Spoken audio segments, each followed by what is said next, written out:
There was an old school that looked very quiet. People said it had many secrets. Our movie class wanted to film a scary part in room 13, a room that people stayed away from at night. I was the one directing the movie, so I had to make sure everything looked spooky. We started filming, and everyone got ready. The room felt strange and scary as we practiced.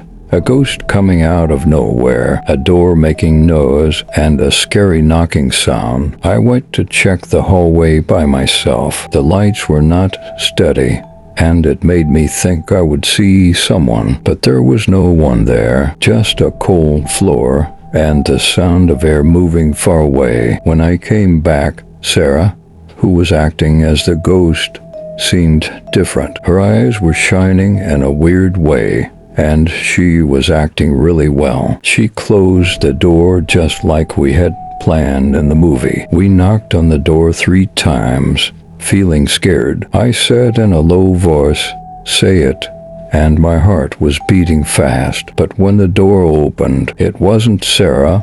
It was a dark shadow that didn't look like it should be real. We all got very scared and ran away, screaming. We still don't know what happened in room 13 that night. Was it just our imagination, or was it something truly scary? What we do know is that our movie turned into a real-life scary story, one that we still think about whenever we walk by that room.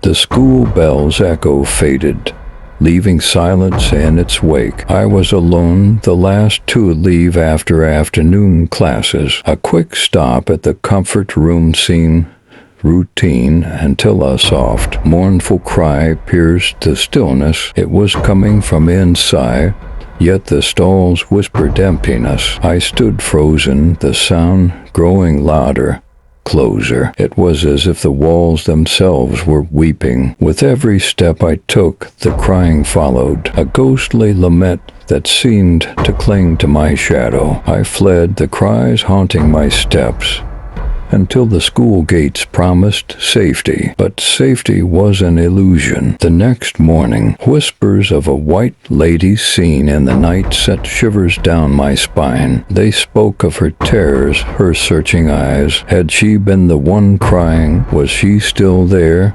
waiting in the silence?